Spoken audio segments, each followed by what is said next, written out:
So my first week of moving to Toronto, I'd lost like the first person I loved, and he had overdosed and died. And yeah, some of the most important people in my life are gone. You know, I go to my job and it's like a ghost town sometimes. It's just like a community of grief. And they don't just die of overdose, they die from hepatitis C, HIV, poverty, and it's like policies around housing or income. It's not just about the drugs. It's never really about the drugs.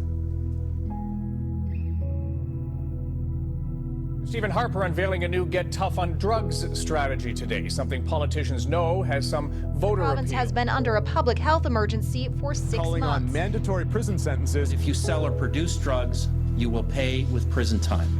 I don't believe that allowing someone to stick a needle in their veins is harm reduction. I'm sorry, and that's why Insight, to me, is an abomination. I don't need to tell you in the room here about the history of drug policy in Canada. As you may know, about a decade ago, harm reduction was removed from Canada's drug strategy, as was any focus on the problematic use of illicit or legal substances.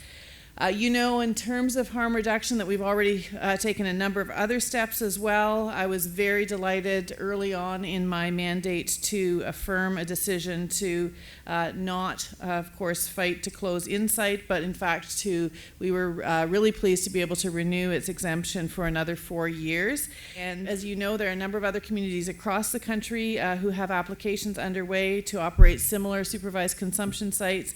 And Health Canada has been instructed or encouraged to rigorously review all these applications without any undue delay.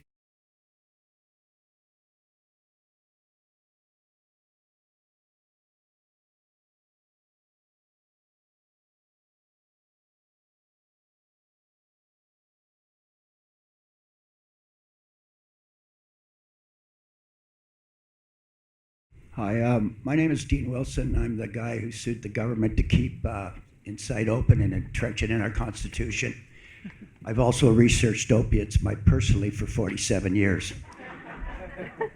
I heard you use the word crisis 4 times. This is a health emergency. And you could declare a health emergency like our provincial counterpart did, and you have a lot of power under that. Every 12 hours, I lose a friend in the province of British Columbia to overdose. This is bullshit. Well, I'll tell you what it was like. It was the mid-90s. And on a welfare day like yesterday, you would literally walk over a dead body going to get your welfare checked. We lost almost 412 people, I think it was in 97. And so I started going to all these meetings. I would go to every police board meeting. I'd go to every health board meeting. I went all across this country and I would talk to whoever I could. It's because most people, what? You're gonna open a place where people can just go and shoot dope? What is this, some shooting gallery? No, you explain that it's part of a medical continuum. And once people were explained and realized what we were doing, they started supporting it. The Supreme Court of Canada says British Columbia's safe injection sites for addicts can stay open. The program reduces overdoses and infections and helps curb crime.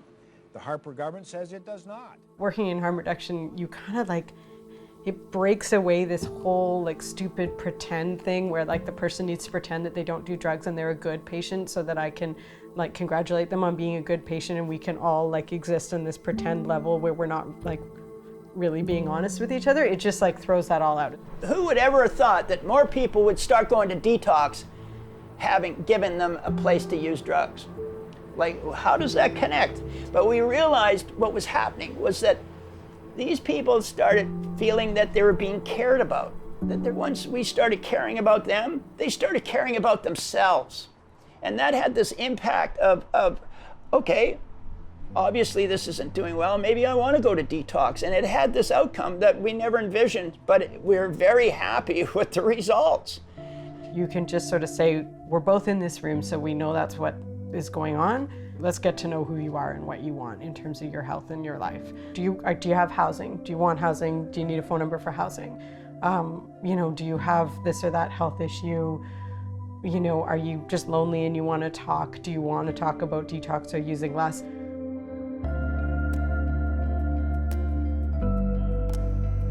Drug addiction and drug use is such an inherently personal thing.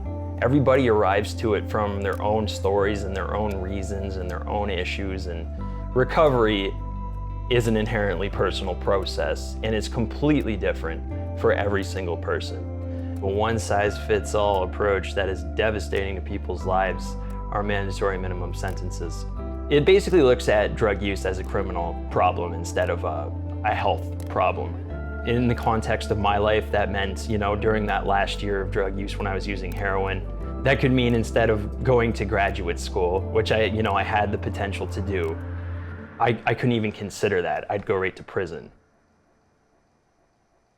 In 2009, I actually traveled across the country talking to prisoners and former prisoners about injection drug use inside, and what they told me is that people are using one needle 20, 30, 40 times. They might be circulated between 20, 30, 40 people. They use needles that are made out of old pens, old diabetic needles, any other equipment they can get their hands on, and they'll circulate this again and again and again. And sometimes they'll use it with someone who they know has HIV. There's community-based needle exchange programs all across Canada, and they've been operating for 20 plus years, but there's not a single prison in Canada that allows sterile injection equipment to be distributed. You should care about this, I think, because prisoners' health is public health. The vast majority of prisoners are going to get out of the prison environment, and we would hope to have a system. If we're going to have a system like this, you want to have a system that is going to have people hopefully come out healthier, hopefully come out in a better situation. I would argue that the drug policy and the way in which the correctional system works and the way in which the justice system works is actually contributing to that situation being worse. The health minister will give a speech at the UN tomorrow, and there will be meetings until Thursday. Stop prisons! Schools! Stop prisons! Stop the harm! Start making sense! So in April of 2016, the UN General Assembly held a special session on what it calls the world drug problem. Really important, therefore, for an organization like the Legal Network to be present in those spaces as a voice from civil society in Canada saying our government is on the wrong side on this issue, and here's why. And we've been very pleased to see that the government has listened and has actually gone and been a very strong proponent of harm reduction, one of the strongest, actually. I am proud to stand up for a drug policy that is informed by solid scientific evidence and uses a lens of public health to maximize education and minimize harm. To that end, we will be introducing legislation in the spring of 2017 that ensures that we keep marijuana out of the hands of children and profits out of the hands of criminals. Actually getting the action is largely the result of the work of civil society advocates. It was people who use drugs, it was public health advocates that actually provoked some of the change. We cut off Main and Hastings. This is a 60-foot long syringe that we put right in the middle of the intersection, right in the middle of rush hour.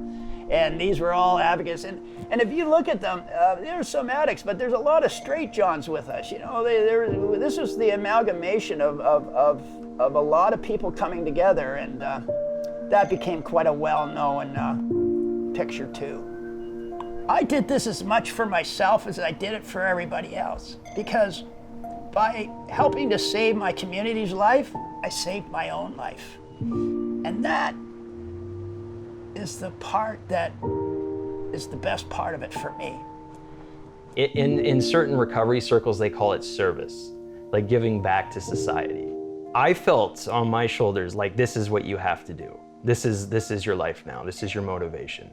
We shouldn't be complacent in what's happening. I can't be complacent.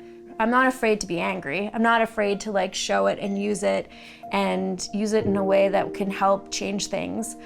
People that use drugs are facing enormous sort of judgment and stigma every time they stand up and say, I'm a person that uses drugs. They're kind of wearing all of this history of how we've dealt with drugs in our society. And these are the folks that can speak about their own reality. And they have to be incredibly brave to speak up knowing that they're going to face so much judgment and stigma and still saying, yeah, I'm going to talk about my reality. You know, this is our friends and family that are out, you know, living with these policies or dying from these policies.